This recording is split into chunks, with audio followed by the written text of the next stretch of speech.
ನಮಸ್ಕಾರ ಬಂಧುಗಳೇ, ಮಾಮಾಸ್ ಕೈ ರುಚಿಗೆ ಸ್ವಾಗತ ಸುಸ್ವಾಗತ.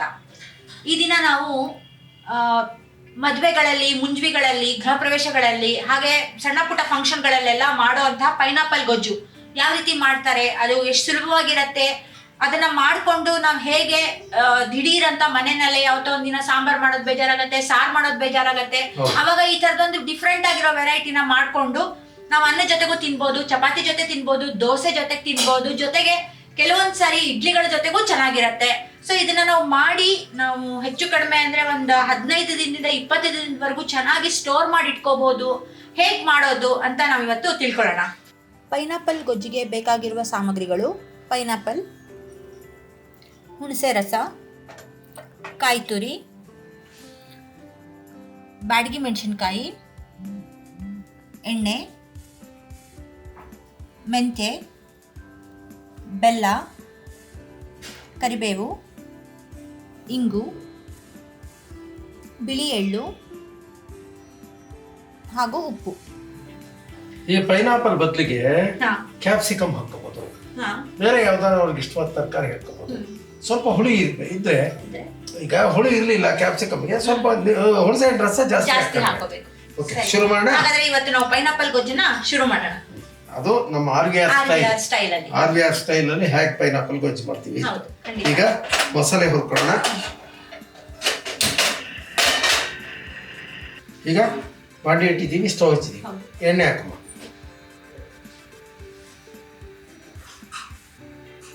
ಸಾಕು ಬಿಟ್ಟ.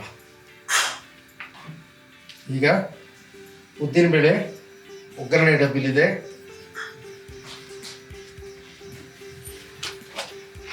ಮೆಂತ್ಯ ಒಂದು ಸ್ಪೂನು ಇಲ್ಲೇ ಇದೆ ನೋಡು, ಒಂದು ಸಣ್ಣ ಸ್ಪೂನು ಮೆಂತ್ಯ,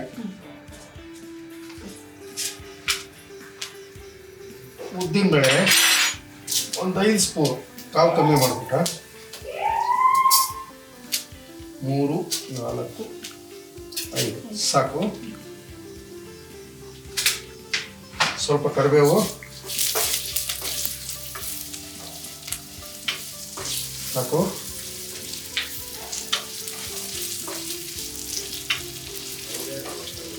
ಇದು ಸೌರಾನ್ ಕಲರ್ ಬರಬೇಕು, ಸೌರಾನ್ ಕಲರ್ ಬರತಂಕ ಹುರಿಬೇಕು.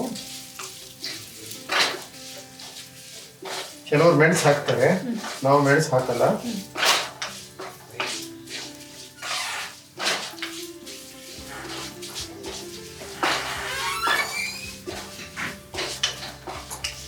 ಧನಿಯಾನು ಆಪ್ಷನಲ್ಲು, ಬೇಕಾದ್ರೆ ಒಂದು 4 ಕಾಳು ಧನಿಯಾ ಹಾಕೋಬಹುದು. ಈಗ ಮೆಣಸಿನ್ಕಾಯಿ, ಬ್ಯಾಡಗಿ ಮೆಣಸಿನ್ಕಾಯಿ 100 ಗ್ರಾಮ್ ಎಲ್ಲ ಬೇಡ, ಇದಕ್ಕೆ ನೋಡು ಒಂದು ಮುಷ್ಟಿ ಸಾಕು, ಜಾಸ್ತಿ ಮಾಡ್ತಾ ಇಲ್ವಲ್ಲ. ಈ ಕಾವು ಕಮ್ಮಿ ಮಾಡ್ಕೊಳ್ಳೋಣ. ಎಳ್ಳು ಹಾಕಮ್ಮ, ಒಂದು 2 ಸ್ಪೂನ್ ಎಳ್ಳು,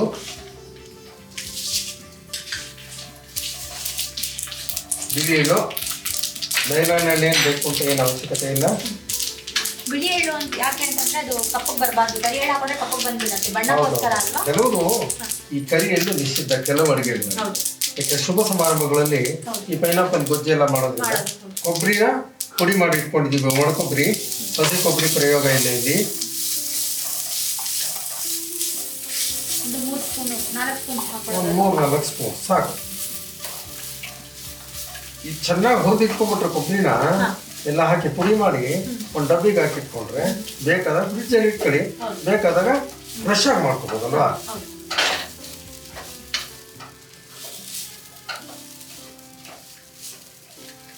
ಈಗ ಎಲ್ಲ ಹುರಿದಿದ್ದೀವಿ ಹದವಾಗಿ. ಹಿಂಗೆ ಹಾಕಮ್ಮ,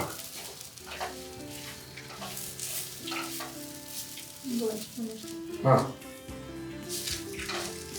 ಓಕೆ, ಎಲ್ಲ ಆಗಿದೆ. ಈ ಧನಿಯಾ ಹೇಳದ್ನಲ್ಲ ಆಪ್ಷನ್, ಯಾಕಂದ್ರೆ ಎಲ್ಲಾ ಫ್ಲೇವರು ಒಂದೇ ತರ ಬಂದ್ಬಿಟ್ರೆ ಅದಕ್ಕೆ ಅಂತ ಒಂದು ಪ್ರತ್ಯೇಕತೆ ಇರಲ್ಲ, ಎಲ್ಲಾ ಸಾಂಬಾರ್ ಫ್ಲೇವರೇ ಬಂದ್ಬಿಟ್ರೆ ಅಲ್ವಾ. ಹಾಗಾಗಿ ಈ ಪೈನಾಪಲ್ ಗೊಜ್ಜಿಗೆ ಎಷ್ಟು ನಾವು ಹಾಕೋದು ಅಷ್ಟೇ, ಬೇಕಾದ್ರೆ ಧನಿಯಾ ಹಾಕೋ, ಬೇಕು ಅಂದ್ರೆ ಒಂದು 4 ಕಾಳು ಮೆಣಸು ಹಾಕಲ್ಲ. ಈಗ ಇದು ರೆಡಿ ಇದೆ, ಇದನ್ನ ಆರಿಸ್ಕೊಂಡು ಮಿಕ್ಸಿಗೆ ಹಾಕೊಂಡ್ಬಂದು ನೈಸ್ ಆಗಿರ್ಬೇಕು. ಸ್ಟವ್ ಹಚ್ಕೊಂಡಿದ್ದೀವಿ. ಪೈನಾಪಲ್ ಗೊಜ್ಜಿಗೆ ನಾವು ಮಸಾಲೆ ಹುರ್ಕೊಟ್ಟಾಯ್ತು. ಹೌದು. ಈಗ ಎಣ್ಣೆ ಕಾಯ್ಲಿ, ಒಂದು ಸ್ವಲ್ಪ ಎಣ್ಣೆ ಹಾಕ್ಬಿಟ್ಟು ಒಗ್ಗರಣೆಗೆ ಅವಾಗ ಹುರಿಯಕ್ಕೆ ಹಾಕಿದ್ದೀವಿ. ಹೌದು. ಒಂದು 3 ಚಮಚ ಎಣ್ಣೆ ಸಾಕು. ಸ್ವಲ್ಪ ಸಾಸಿವೆ,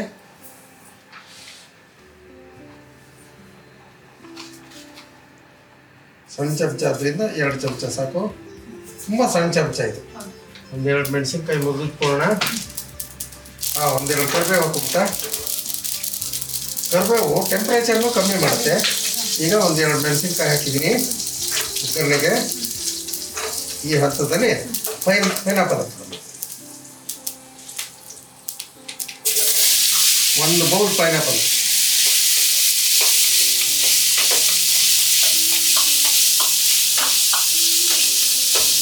ಹುಣಸೆ ಹಣ್ಣಲ್ಲಿ ಬೆಲ್ಲದಲ್ಲಿ ಬೇಯಿಸೋದಕ್ಕೆ ಮುಂಚೆ ನಾವು ಚೆನ್ನಾಗಿ ಸ್ವಲ್ಪ ಫ್ರೈ ಮಾಡ್ಕೋಬೇಕು. ಆ ಹಸಿಗಳ ವಾಸನೆ ಹೋಗ್ಬೇಕು, ಹಸಿ ವಾಸನೆ, ಮತ್ತು ಅದರ ಫ್ಲೇವರ್ ಬಿಡಬೇಕು. ಫ್ಲೇವರ್ನ ಅದು ಹೊರಗಡೆ ಬಿಡಬೇಕು ಅಂತಂದ್ರೆ ಸ್ವಲ್ಪ ಫ್ರೈ ಮಾಡ್ಕೋಬೇಕು. ಫ್ರೈ ಮಾಡಿದ್ರೆ ಏನಾಗುತ್ತೆ ಗೊತ್ತಾ, ನೀನು 4 ದಿವಸ ಇದು 8 ದಿವಸ ಇದು ಗೊಜ್ಜು ಹಾಳಾಗಲ್ಲ. ಫ್ರಿಡ್ಜಲ್ಲಿ ಇಟ್ಕೊಂಡ್ಬಿಟ್ಟು ಯಾವಾಗ ಬೇಕು ಅನ್ನದ ಜೊತೆ ಕಲಿಸ್ಕೊಳ್ಳೋದಕ್ಕೆ ಇದು ಚಪಾತಿಗೆ ಚೆನ್ನಾಗಿರುತ್ತೆ. ಪೂರಿಗೆ ಸೆಟ್ ಆಗಲ್ಲ, ಚಪಾತಿಗೆ ಚೆನ್ನಾಗಿರುತ್ತೆ. ದೋಸೆ, ಈ ರೊಟ್ಟಿ ಇಂಥದ್ದಕ್ಕೆಲ್ಲ ಚೆನ್ನಾಗಿರುತ್ತೆ. ಎಲ್ಲದಕ್ಕಿಂತ ಮೊಸರನ್ನಕ್ಕೆ ಅನ್ನ ಕಲಿಸ್ಕೊಳ್ಳೋದಕ್ಕೆ ತುಂಬ ಚೆನ್ನಾಗಿ. ಈಗ ನಾವು ಹುಣಸೆ ಹಣ್ಣು ರಸ ಬಿಟ್ಕೊಳ್ಳೋದು. ಇದು 1 ದಪ್ಪ ನಿಂಬೆಹಣ್ಣಿನ ಅಥವಾ ಹುಣಸೆ ಹಣ್ಣನ್ನು ನಾವು ಕಿಚ್ಚಿಟ್ಕೊಂಡಿದ್ದೀವಿ. ಸ್ವಲ್ಪ ಉಳಿಸ್ಕೊಳ್ಳೋಣ ಸಾಕು.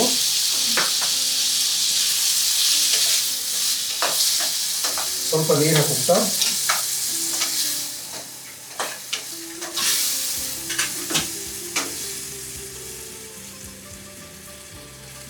ಸಾಕು.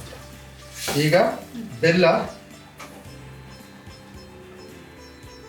ಎಲ್ಲ ಒಂದು ನಿಂಬೆ ಹಣ್ಣಿನ ಗಾತ್ರದಷ್ಟಿದೆ. ಇದೆಲ್ಲ ಬೇಕಲ್ವಾ? ಹಾಕ್ಬೇಕು. 1.5 ನಿಂಬೆಹಣ್ಣು ಗಾತ್ರದ್ದು ಬೆಲ್ಲ.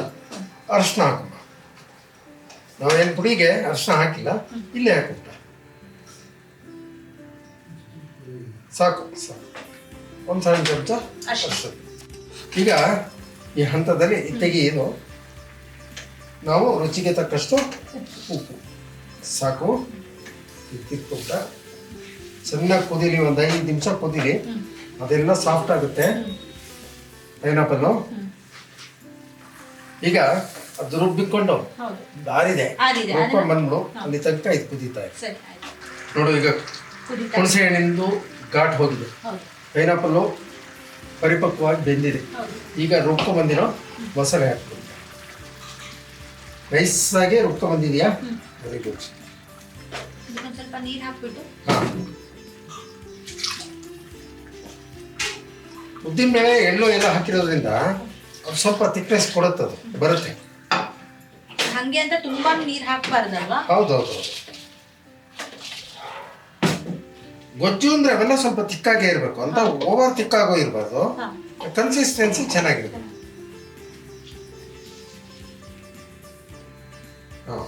ಸಾಕು. ಈಗ ಪೈನಾಪಲ್ ಗೊಜ್ಜು ಕ್ಲಾಸಿಗೆ ಕುದಿ ಬಂದಿದೆ. ಈಗ ತಟ್ಟೆ ಕೊಡು, ನಿಮಗೆ ಹಾಕ್ಕೊಡ್ತೀನಿ. ರುಚಿ ನೋಡ್ಬಿಟ್ಟು ನಿನ್ನ ಅಭಿಪ್ರಾಯ ತಿಳಿಸು. ನಿಮ್ಮಂದ್ರು ಮಾಡೋದು ಇದೇ ರೀತಿನ, ಅಮ್ಮ ಮಾಡೋದು ಇದೇ ರೀತಿನ ನೋಡ್ಬಿಟ್ಟು ನಿನ್ನ ಅಭಿಪ್ರಾಯವನ್ನು ತಿಳಿಸು. ಈಗ ಸ್ಟವ್ ಆಫ್ ಮಾಡ್ತಾ ಇದ್ದೀನಿ. ಒಳ್ಳೆ ಪರಿಮಳ ಬರ್ತಾ ಇದೆ. ಪೈನಾಪಲ್ ಗೊಜ್ಜಿಗೆ ಏನು ಪರಿಮಳ ಬರಬೇಕು ಆ ಪರಿಮಳ ಬರ್ತಾ ಇದೆ. ಆಫ್ ಮಾಡ್ಲಾ?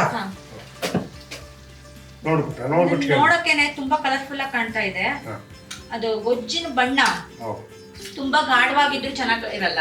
ಅದು ಗಾಢವಾಗಿದ್ರೆ ಅಂದ್ರೆ ಏನಾಗುತ್ತೆ ಅಂತ ಅಂದ್ರೆ, ಈ ಬ್ಯಾಡಿಗೆ ಮೆಣಸಿನಕಾಯಿ ನಾನು ಹೇಳಿದೀನಿ, ನಾವು ಉಪಯೋಗಿಸೋದು ಸಾವಯವ ಪದಾರ್ಥಗಳನ್ನು ಉಪಯೋಗಿಸೋದ್ರಿಂದ ಬಣ್ಣ ಒಂಚೂರು ಕಮ್ಮಿ ಇರುತ್ತೆ.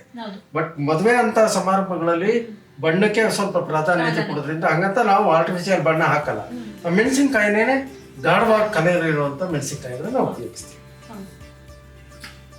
ನೋಡಕ್ಕೆ ತುಂಬಾ ಕಲರ್ಫುಲ್ ಆಗಿದೆ. ಇದರಲ್ಲಿ ಸಾಸಿವೆ, ಕರಿಬೇವು ಮತ್ತೆ ಮೆಣಸಿನಕಾಯಿ ಅದೆಲ್ಲ, ಪೈನಾಪಲ್ ಕಾಣ್ತಾ ಇದೆ. ಪೈನಾಪಲ್ ಹಾಕ್ಲಾ ನಿಂಗೆ?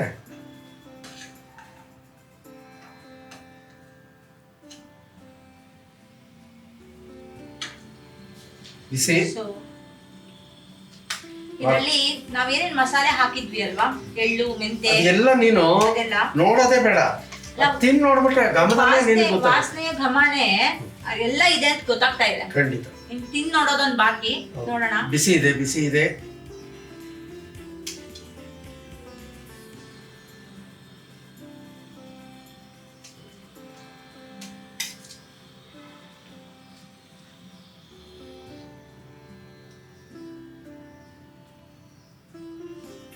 ಉಪ್ಪು, ಹುಳಿ, ಖಾರ ಹದವಾಗಿದೆ.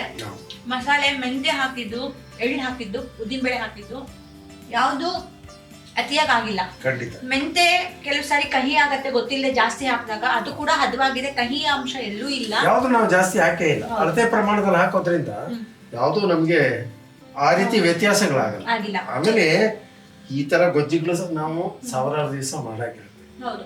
ಆಯ್ತಾ, ನಮ್ಗೆ ಹಾಗಂತ ನಾವು ಅಳತೆ ಪ್ರಮಾಣದಲ್ಲಿ ತೋರಿಸ್ದೆ ಹೋಗ್ತಾರೆ, ನಾವು ಕಣ್ಣಳತೆನಲ್ಲಿ ಕಣ್ಣು ಮುಚ್ಕೊಂಡು ಕೈ ಅಳತೆನಲ್ಲಿ ಹಾಕ್ತೀವಿ ಅಂತ ಹಂಗೆ ಆ ರೀತಿ ತೋರಿಸಿದ್ರೆ ಜನಗಳಿಗೆ ನಾವು ಮೋಸ ಮಾಡಿದಾಗ. ಆದ್ರಿಂದ ನಾವು ಅಳತೆ ಪ್ರಮಾಣದಲ್ಲೇ ತೋರಿಸಿದೀವಿ, ಇದೇ ಅಳತೆ ಪ್ರಮಾಣದಲ್ಲಿ ಮಾಡ್ಬೋದು. ಇಲ್ಲ, ತುಂಬಾ ಚೆನ್ನಾಗಿದೆ. ನಾನು ನಮ್ಮ ವೀಕ್ಷಕರಲ್ಲಿ ಕೇಳ್ಕೊಳ್ಳೋದು, ಇದು ರುಚಿಯಾಗಿದೆ ಗೊಜ್ಜು. ಇದು ಮಕ್ಕಳಿಗೂ ಕೂಡ ಪೈನಾಪಲ್ ಪೀಸ್ಗಳೇನ್ ಬರುತ್ತಲ್ಲ ಬಾಯಿಲಿ, ಅದು ತುಂಬಾ ಜಲ್ಲಿ ಜಲ್ಲಿಯಾಗಿ ಚೆನ್ನಾಗಿದೆ. ಒಂಥರ ಈ ಉಪ್ಪಿನಕಾಯಿ ತಿಂತೀವಿ ಚಿಕ್ಕ ಮಕ್ಳೆಲ್ಲ, ನಾವೆಲ್ಲ ಚಿಕ್ಕ ಮಕ್ಳಿದ್ದಾಗ ಹಾಗೆ ಮಾಡ್ತಾ ಇದ್ವಿ, ಉಪ್ಪಿನಕಾಯಿ ಒಳ್ಳೆ ಬಾಯಲ್ಲಿ ಇಟ್ಕೊಂಡು ಓಡಾಡ್ಕೊಂಡು ತಿಂತಾ ಇದ್ವಿ. ಅದೇ ರೀತಿ ಇದು ಕೂಡ ಅದೇ ಟೇಸ್ಟ್ ಕೊಡ್ತಾ ಇದೆ. ನೀವು ಮನೇಲಿ ಮಾಡಿ ಚಿಕ್ಕ ಮಕ್ಕಳಿಂದ ವಯಸ್ಸಾಗಿರುವಂತಹ ವೃದ್ಧರವರೆಗೂ ಎಲ್ಲರೂ ತಿನ್ಬೋದು. ಎಲ್ಲರಿಗೂ ಬಾಯಿ ಕೆಟ್ಟಿದೆ ಅಂತ ಹೇಳ್ತೀವಲ್ವಾ, ಆ ಟೈಮಲ್ಲಿ ಇದನ್ನ ಮಾಡ್ಕೊಂಡು ತಿಂದ್ರೆ ಎಷ್ಟು ಸೊಗಸಾಗಿರತ್ತೆ ಅಂದ್ರೆ, ಬಿಸಿ ಅನ್ನದ ಜೊತೆಗೆ ತಿನ್ನಿ ತುಪ್ಪ ಹಾಕೊಂಡು, ತುಂಬಾ ಚೆನ್ನಾಗಿರತ್ತೆ. ಇದನ್ನ ನಮ್ಮ ಇವತ್ತಿನ ವಿಡಿಯೋ ನಿಮ್ಗೆ ಲೈಕ್ ಆಗಿದೆ ಅಂತ ಅನ್ಕೋತೀನಿ. ಹಾಗೆ ಲೈಕ್ ಮಾಡಿ, ಜೊತೆಗೆ ನಿಮ್ಮ ಫ್ರೆಂಡ್ಸ್ಗೆ, ಫ್ಯಾಮಿಲೀಸ್ಗೆ, ನಿಮ್ಮ ಅಕ್ಕಪಕ್ಕದ ನೇಬರ್ಸ್ಗೆ ಎಲ್ರಿಗೂ ಈ ವಿಡಿಯೋನ ಶೇರ್ ಮಾಡಿ. ಹಾಗೆ ನಮ್ಮ ಚಾನೆಲ್ನ ಸಬ್ಸ್ಕ್ರೈಬ್ ಮಾಡಿ, ಜೊತೆಗೆ ಬೆಲ್ ಐಕಾನ್ನ ಪ್ರೆಸ್ ಮಾಡೋದನ್ನು ಮರಿಬೇಡಿ. ಅದರಿಂದ ನಿಮ್ಗೆಲ್ಲ ನೋಟಿಫಿಕೇಶನ್ಗಳು ಸಿಗತ್ತೆ, ನಮ್ಮ ಹೊಸ ಹೊಸ ವಿಡಿಯೋಗಳು ನಿಮ್ಮನ್ನ ತಲುಪತ್ತೆ. ನೀವು ಮಾಡಿ ಅದನ್ನ ರುಚಿ ನೋಡಿ, ಹಾಗೆ ನಿಮ್ಮ ಬಂಧುಗಳಿಗೆ, ನಿಮ್ಮ ಮಿತ್ರರಿಗೆ, ನಿಮ್ಮ ಅಕ್ಕಪಕ್ಕದವರಿಗೆ ಎಲ್ಲರಿಗೂ ಅದರ ರುಚಿ ನೋಡಕ್ ಕೊಡಿ.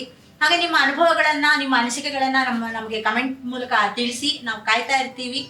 ಹಾಗೆ ಮುಂದಿನ ವಿಡಿಯೋ ಜೊತೆಗೆ ಭೇಟಿಯಾಗೋಣ. ಅಲ್ಲಿವರೆಗೂ ನಮಸ್ಕಾರಗಳು. ನಮಸ್ಕಾರ.